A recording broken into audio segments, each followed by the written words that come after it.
Back to the channel guys. आज की video में भी हम एक मेन बोर्ड कैटेगरी की आईपीओ के बारे में बात करने वाले हैं। रीगल रिसोर्सेज का ये मेन बोर्ड कैटेगरी में आईपीओ रहने वाला है। आईपीओ स्टार्ट हो जाएगा 12 अगस्त को, क्लोज हो जाएगा 14 अगस्त को। इसके अलॉटमेंट 18 अगस्त को पता लगेगी। रिफंड्स और शेयर्स ट्रेडेड 19 अगस्त को होंगे एंड ये लिस्ट हो जाएगा 20 अगस्त को। ये एक good building type of IPO है। इसमें जो प्राइस बैंड दिया गया है ये 96 टू 102 रुपए पर शेयर का दिया गया है। उसके साथ ही जो ये इशू साइज रहेगा ये 306 करोड़ रुपए का इशू साइज है, जिसमें फ्रेश इशू भी है, ऑफर फॉर सेल भी है। 210 करोड़ रुपए फ्रेश इशू दिया गया है, 96 करोड़ का ऑफर फॉर सेल है एंड 5 रुपए की फेस वैल्यू पे ये आईपीओ आ रहा है। अब अगर बात करें लॉट साइज की एंड कितने रुपए की बिड लगानी होगी, तो रिटेल कैटेगरी में 14,688 रुपए की मिनिमम एप्लीकेशन लगेगी, क्योंकि 144 शेयर्स की रहेगी। स्मॉल एचएनए कैटेगरी में मिनिमम 2,05,632 रुपए की एप्लीकेशन लगानी होगी, जो कि 14 लॉट्स की रहेगी। एंड बिग एचएनए कैटेगरी में यानी कि 10 लाख से ऊपर की जो बिड होती है उसमें मिनिमम गाइस आपको 69 लॉट्स की एप्लीकेशन लगानी होगी, जो कि 10,13,472 रुपीस की रहेगी। करेंटली मार्केट में इसकी काफी अच्छी डिमांड बनी हुई है। कहने का मतलब है चूंकि इसका ग्रे मार्केट प्रीमियम है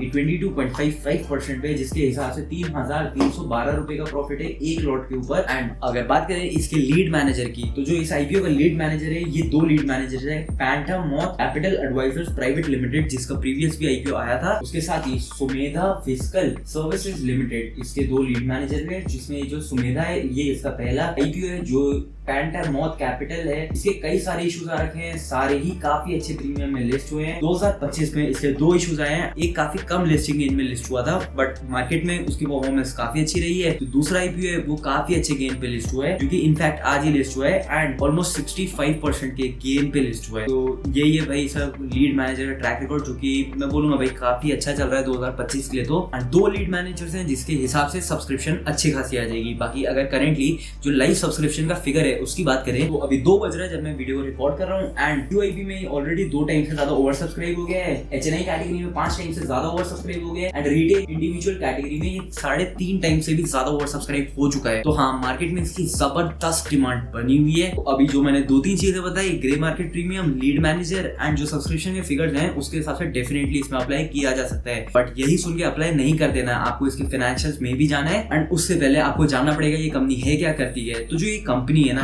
ये एक लीडिंग एग्रो प्रोसेसिंग कंपनी है जो कि मैन्युफैक्चरिंग करती है बेस्ट क्वालिटी मेज स्टार्च की, speciality starches, food grade starches and जो स्टार्च के डेरिवेटिव प्रोडक्ट्स होते हैं उनकी। 2016 में ये कंपनी फाउंड हुई थी। 2018 से इसकी जो प्रोडक्शन है वो स्टार्ट हो गई। 180 मेट्रिक टन पर डे के हिसाब से ये मैन्युफैक्चर करती थी, जो कि अब एक्सपैंड होके 750 मेट्रिक टन पर डे पे पहुंच चुका है। ये सेकंड लार्जेस्ट प्लेयर है ईस्टर्न इंडिया में एंड फास्टेस्ट ग्रोइंग प्लेयर है पूरे देश में। ये कंपनी का हेडक्वार्टर कोलकाता में है। तो साथ ही 50 एकड़ का इनका जो फैक्ट्री है, मैन्युफैक्चरिंग प्लांट है, वो है किशनगंज बिहार में। उसके साथ ही अगर बात करें इसकी कुछ प्रोडक्ट्स की, मेज स्टार्च इसका एक बहुत बड़ा प्रोडक्ट है। येलो डेक्सट्रीन, व्हाइट डेक्सट्रीन, ये जो मॉडिफाइड स्टार्च है ये इसके अंदर आता है। ये इनका दूसरे प्रोडक्ट्स हैं। Cornflour, icing sugar, baking powder, custard powder, ये इसके अलग प्रोडक्ट्स हैं। उसके साथ ही मेज जर्न, मेज फाइबर, मेज एनरिच फाइबर, मेज ग्लूटेन ऑन स्टीक लिकर, ये भी इसके प्रोडक्ट्स हैं। लिक्विड ग्लूकोज एंड माल्टोडेक्सट्रीन पाउडर, ये सब भी इसके प्रोडक्ट्स हैं। तो अभी आपने सारी इमेजेस देख ली होंगी कि क्या इसके प्रोडक्ट्स हैं एंड डेफिनेटली भाई ऐसे प्रोडक्ट्स तो आपने यूज करे ही होंगे। अब ये जो कंपनी है ये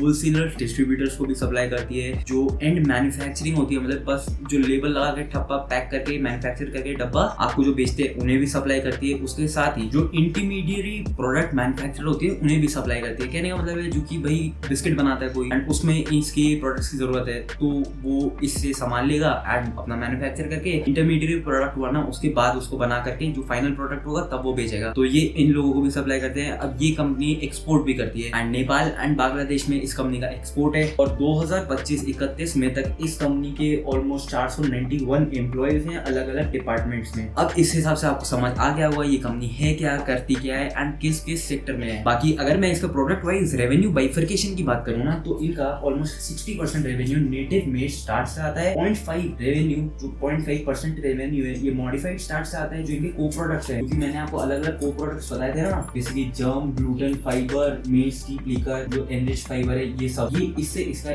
ऑलमोस्ट 21% रेवेन्यू आता है। वैल्यू एडेड प्रोडक्ट से 1.59% रेवेन्यू आता है एंड अदर प्रोडक्ट से इसके 16.84% रेवेन्यू आता है। अब जो सेल्स वाइज ब्रेकडाउन है वो भी यहाँ पे दिया हुआ है। डोमेस्टिकली इस कंपनी का 92% रेवेन्यू आता है। इनका एक्सपोर्ट ये सामान करते हैं ना नेपाल बांग्लादेश से, वहाँ पे 7.23% रेवेन्यू आता है वहाँ से। And industry wise revenue bifurcation भी दिया गया है। पेपर इंडस्ट्री में इसका 27% रेवेन्यू आता है। फीड इंडस्ट्री से 13.19% रेवेन्यू आता है। फूड मैन्युफैक्चरिंग इंडस्ट्री से 7.49% रेवेन्यू आता है। मैन्युफैक्चरिंग करते हैं बाकी सामान की, उससे 16.45% रेवेन्यू आता है। एंड अदर से 35.46% रेवेन्यू आता है। और ज्योग्राफिकली वाइज ही रेवेन्यू बाइफर्केशन दिया हुआ है। तो ईस्टर्न पार्ट ऑफ इंडिया से 38.75% आता है, नॉर्थ से 31.62% रेवेन्यू आता है, वेस्ट से 15.94% आता है। एंड रेस्ट ऑफ इंडिया जो कि साउथ ही हो गया उससे 6.46% रेवेन्यू आता है। एंड कंट्री वाइज भी रेवेन्यू बाइफर्केशन दिया है, तो वो भी मैं आपको दिखा दूंगा। तो अब आप सोचोगे भाई इतनी सारी इंफॉर्मेशन जान के क्या करें, तो इससे बस यही पता लगता है कि ये कंपनी कितनी बड़ी है, कितना बड़ा इसका स्कोप है, कहाँ कहाँ ये कंपनी काम करती है। एंड आगे चल करके भी किन किन रीजन्स में, किन किन कंट्रीज में इसका जो रेवेन्यू है वो इंक्रीज किया जा सकता है,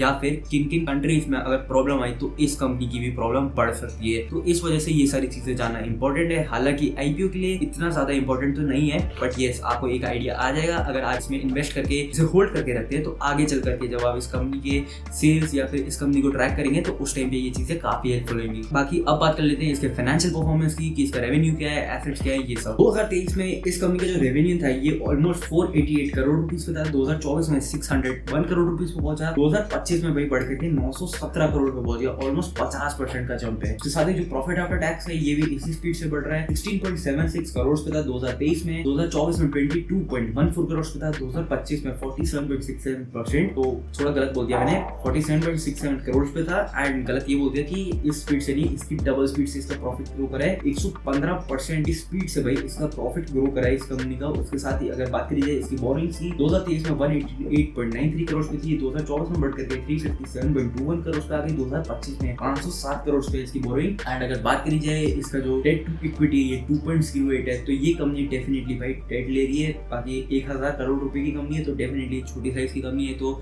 अगर आगे चल करके इनको एक्सपैंड करना है एंड जिस हिसाब से इनका सेल्स ग्रो करा है, तो डेट तो देखा जाए तो ऑलमोस्ट रीजनेबल ये है कि क्योंकि भाई कंपनी छोटी है तो डेट के सहारे ही तो बढ़ेगी, तो उस हिसाब से देखा जाए तो ठीक है। बट बाकी इसके आईपीओ के ऑब्जेक्टिव को देख के पता लगेगा। बाकी रिटर्न ऑन इक्विटी की बात करें तो 20.25% है, रिटर्न ऑन कैपिटल एम्प्लॉयड 14.17% है, जिसका पैट मार्जिन है 5.19% है, 6.18 के प्राइस टू बुक पे ये आईपीओ को लेके आ रहे हैं, बहुत ही एक्सपेंसिव वैल्यूएशन पे लेके आ रहे हैं। ईपीएस की बात करें तो प्री आईपीओ 5.8 है, पोस्ट आईपीओ 4.64 हो जाएगा। ये जो इसका पी है ये प्री आईपीओ 17.58 है, जो कि पोस्ट आईपीओ 21.98 हो जाएगा। अगर बात करी जाए इसके ऑब्जेक्टिव की, तो इस कंपनी को गाइस 159 करोड़ रुपीस की जरूरत है, जिसके लिए ये कंपनी अपनी बोरिंग को रीपे करेगी, प्रीपे करेगी एंड बचे हुए पैसे जनरल कॉर्पोरेट पर्पस में यूज होंगे। एंड इशू भाई 300 करोड़ से ऊपर का है, बाकी 160 करोड़ का इन्होंने ब्रेकडाउन दे रखा है। तो देखा जाए तो भाई बोरिंग को पे कर रहे हैं, मतलब सही है। इससे आगे चल के ग्रो कैसे होगी वो पता नहीं, मतलब सेल्स ग्रोथ तो नहीं आ पाएगी, ऑब्वियसली इनका प्रॉफिट इंक्रीज होगा। इनको कुछ और भी यूज में लेना चाहिए था वैसा, बट वो चीज यहाँ पे नहीं है। तो ऑब्जेक्टिव वाइज तो मेरे को ये इतना कुछ अच्छा इशू नहीं लग रहा है। एंड बाकी सारी चीजें तो मैंने बताई थी। तो मेन चीज जहाँ से कॉन्फिडेंस आ रहा है वो करंट सब्सक्रिप्शन फिगर से आ रहा है, जो मार्केट में सक्रिय मार्केट प्रीमियम बना हुआ है, जो लीड मैनेजर का ट्रैक रिकॉर्ड है, जो आईपीओ की जो इस कंपनी की फाइनेंशियल परफॉर्मेंस है उसे देखते हुए। आईपीओ के ऑब्जेक्टिव से तो इसमें लगाने का कॉन्फिडेंस नहीं आ रहा है, बट ये लिस्टिंग इनके हिसाब से इसमें अप्लाई किया जा सकता है। मैं डेफिनेटली इसमें अप्लाई करने वाला हूँ। बाकी आईपीओ में तो लगाना ही है, अलॉटमेंट आएगा तभी फायदा होगा, वरना पैसे वापस तो आ ही जाते हैं। बाकी मेरे बोलने ना बोलने पे आपको अप्लाई नहीं करना है, फुल डिस्क्लोजर है गाइस। आपको अपने फाइनेंशियल एडवाइजर या फिर अपने अकॉर्डिंग ही अपना डिसीजन बनाना है, क्योंकि कोई भी लॉस होगा उसमें मैं आगे किसी भी तरीके से हेल्प नहीं कर पाऊंगा। ये वीडियो कहीं भी पसंद आई, वीडियो लाइक कर देना, चैनल को देना सब्सक्राइब। मिलता हूं बहुत जल्दी एक न्यू वीडियो के साथ।